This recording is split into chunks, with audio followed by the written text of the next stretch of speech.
There's a guy at your job, smart, likable, always seems to know what's going on. And one day, he pulls you aside and says, "Hey, between us, what do you really think about the direction things are heading here?" And you tell him, because why not, right? He seems genuine, you trust him, so you open up. 3 weeks later, you're sitting in a meeting and something feels off. The way certain people are looking at you, the way a decision got made without your input that normally would have included you. And you can't quite put your finger on it, but something shifted, something changed, and you don't know why. Machiavelli would know why. He'd tell you exactly what happened. He'd tell you that conversation, that casual, friendly, low-stakes conversation, was the moment things turned.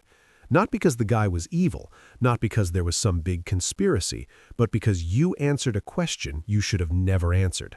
And that answer, once it left your mouth, stopped belonging to you. That's what today is about. 5 questions that sound completely normal, questions people ask all the time, but questions that the moment you answer them honestly and openly, hand someone else exactly what they need to work against you. And the thing that makes these questions so dangerous is that they don't feel dangerous. They feel like conversation. They feel like trust. They feel like someone who's interested in you. That's the whole point. Machiavelli didn't write about enemies who come at you directly. He wrote about something far more common, the slow, quiet erosion of your position that starts with a single unguarded moment, a wrong word, a misplaced confidence, an honest answer to a loaded question. He spent years as a political advisor in Renaissance Italy, a world where alliances shifted overnight, where a single conversation could end a career or start a war. And what he kept seeing over and over again was that the smartest people in the room weren't always the ones who won.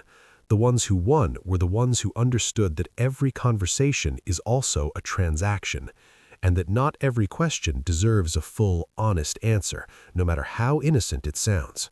So, let's get into it. Here are 5 questions you must never answer, and the first one is probably the one you've already answered this week without thinking twice. The first question is, what do you really think of them? Someone comes up to you, casual, friendly, and asks what you think about a mutual colleague, a coworker, a manager, someone you both know. And the way they ask it, it sounds like small talk, light conversation. So you relax, and you give them your real read on the person. And that right there is where it starts to go wrong. Here's the thing Machiavelli understood that most people don't want to sit with. This question almost always has a destination. Ask yourself genuinely, why is someone asking you what you think of a specific person? What are they actually after? Maybe they're close to that person and they want to know what's being said behind their back. Maybe they're in conflict with that person and they're building a case. Maybe they're testing you, seeing how freely you talk, how loose you are with your words, so they know whether it's safe to trust you with anything that actually matters. In every single one of those scenarios, your honest answer costs you something. Every single one. And the thing is, it doesn't even have to be a bad opinion. You could say something genuinely positive about someone, and it still gets used. Oh, so you're close with them? Suddenly you're associated with someone else's problems. Suddenly your loyalty is being read in a direction you didn't intend. Your words went somewhere you didn't plan for. Machiavelli wrote about the danger of creating unnecessary enemies, and he was specific about it. He said, "A wise man does not make enemies he has no need to make." And one of the most common ways people accidentally create enemies is through this exact thing. An opinion about someone gets repeated back, slightly wrong, slightly out of context, missing the tone and the nuance of when you actually said it. And now someone who had no reason to be against you has a reason. You didn't even mean to do it, but it happened anyway. So, what do you do when someone asks you this? You learn to get comfortable sitting in vagueness, not fake vagueness, not obviously dodging, just genuinely non-committal. I haven't worked closely enough with them to give you a fair read. We don't really interact much, so I'm probably not the right person to ask. That's it. Nothing quotable, nothing that can travel, and you walk away without having handed anyone a weapon. The second question is one that sounds like it's coming from a good place, And honestly, sometimes it is. But good intentions don't change what the answer does to you. The question is, are you happy here? A manager pulls you into a one-on-one, an HR rep checks in, a senior person you like and respect leans across the table and asks, are you satisfied? Do you feel valued? Do you see yourself here long-term? And it feels like care. It feels like someone looking out for you. So you give them an honest answer. Here's what Machiavelli would want you to understand about how power actually works in any organization. The people above you are always managing their own risk. That question is not just curiosity. That question is data collection. And both possible answers create a problem for you. If you say yes, if you say you're happy, you're satisfied, you're not going anywhere, you've just taken yourself off the priority list. You've told them you're stable and contained, which means they can redirect their investment, their attention, their effort towards someone else who seems less settled. You just made yourself easier to take for granted. And if you say no, if you're honest about your frustrations, about the things that aren't working, about the fact that you've been looking around, you've just flagged yourself. And in most environments, the response to that flag isn't a sincere effort to fix what's bothering you. The response is quiet, early preparation for your exit. Decisions start getting made about your future that you're not invited into. Machiavelli wrote about information as the foundation of control. The ruler who knows more than his people reveal is always ahead of them. And the moment you lay out exactly where your discontent lives, you've given someone else the map to manage you with. They know what you want. They know what you're afraid of. They know what you'd leave for. That's a lot to hand over in a single conversation. The move here is to redirect to your work, not your feelings. Talk about what you're building. Talk about what's coming up. Be forward-looking and specific, but keep the emotional temperature in the middle. Not performing happiness you don't have, but not handing over the real inventory either. The third question is the most direct one on this list, and it should make you slow down the second you hear it. The question is, who told you that? You mentioned something you know. Maybe it came up naturally, maybe you brought it up on purpose, but now someone has clocked that you have information and they want to know the source. This question isn't about satisfying curiosity. This question is about finding out who talks. And if you answer it, you've just told them two things at once, that you're someone who shares what you hear and that whoever gave you that information was wrong to trust you with it. Machiavelli was very clear on this point. Discretion is not just a virtue, it's a resource. The people who are known to hold information carefully become the people that others want close to them. They get access, they get brought into rooms, they get told things because being told things feels safe around them. And the people who give up names and sources, even casually, even accidentally, get quietly cut off. Not with a confrontation, not with anything dramatic. They just stop hearing things. And they don't always notice it happening until they're already on the outside. So when someone asks who told you something, the answer is always the same. I've heard it come up in a few different places. I couldn't really pin it to one conversation. That's usually true. Information rarely has a single origin, and it closes the door without slamming it. The fourth question is the hardest one to resist because it genuinely feels like a compliment. It feels like recognition. It feels like someone finally seeing what you're capable of. The question is, what would you do if you were in charge? And everything in you wants to answer. You've thought about this. You have ideas. You see things that could be better. So you lay it out, your vision, your approach, what you'd change and why. And here's what you've just done. You've handed a potential rival a detailed map of your thinking. You've signaled to anyone above you that you believe things are being done wrong. You've put your agenda out in the open before you're in any position to protect it or execute it. And you've given everyone who might want to work against you the gift of preparation.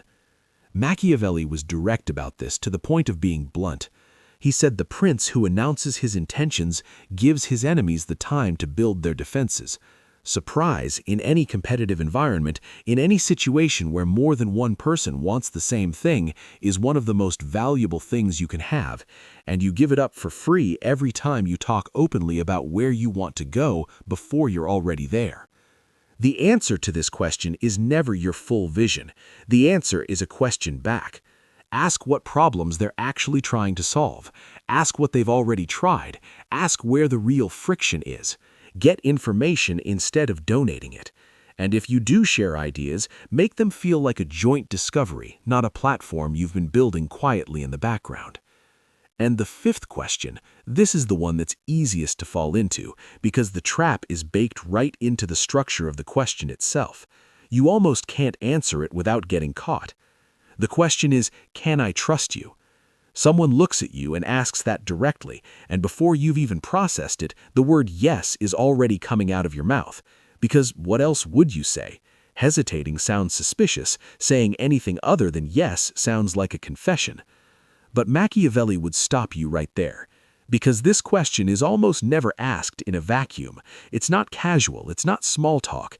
It gets asked in a very specific moment, right before someone is about to tell you something sensitive, or pull you into something they're planning, or ask you to take a side. And the moment you say yes, you've agreed to terms you haven't seen yet. You've made a commitment before you know what you're actually committing to. And now think about how that plays out. They ask, you say yes, they tell you something, and maybe it's information you didn't want, maybe it's an arrangement you're not comfortable being a part of, maybe it puts you in a position where you have to choose between people you don't want to choose between. But you already told them you could be trusted. You already gave your word. And now if you pull back, if you handle it differently than they expected, you're suddenly the one who's untrustworthy. You walked into that. The answer here isn't coldness. It's not skepticism that shuts the conversation down. It's warmth that doesn't overcommit. I take that seriously. Tell me what's going on. You're present, you care, but you haven't signed anything yet. You've left the door open without walking through it blind. So there it is, 5 questions. And none of this is about becoming someone guarded and closed off, someone people can't talk to or be around. That's not what Machiavelli was saying, and that's not the point here. The point is that most people treat conversations like they're just conversations, like words come out, they land, and then they disappear. But they don't disappear. They travel, they get repeated, they get remembered, sometimes incorrectly, sometimes at the worst possible time. And the people who understand that are the ones who stay in control of their own story. Machiavelli watched some of the most capable people he'd ever known lose everything, not in battles, not in direct confrontations, in conversations, in moments where they were relaxed and open and felt like they were talking to someone safe.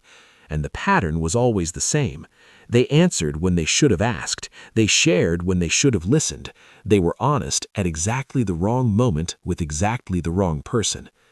You don't have to be suspicious of everyone. You just have to know which questions to slow down for. The ones that sound harmless, the ones that feel like trust, the ones that make you want to open up. Because sometimes the most loaded question in the room is the one asked in the most casual voice. All right, that's it for today. If this hit different, you already know what to do. Real quick before you go, if you've been watching this channel for a while, you already know what we do here. We take the ideas of people like Machiavelli, Stoics, Sun Tzu, people who spent their entire lives studying how power, people, and human behavior actually work, and we break it down in a way that's actually useful, not just interesting to think about, actually useful. The kind of stuff you can take into a conversation, a decision, a situation, and come out of it sharper than you went in. That's the whole point of this channel. Not philosophy for the sake of philosophy. Real frameworks, real patterns, things you can use. If that's something you want more of, subscribing is how you make sure you don't miss it. Hit the button, turn on notifications if you want, and every time we put something out, it'll be there waiting for you. No pressure. If today's video gave you something to think about, there's a lot more where that came from. And if you've been watching for a while without subscribing yet, now's a good time. We'll see you in the next one.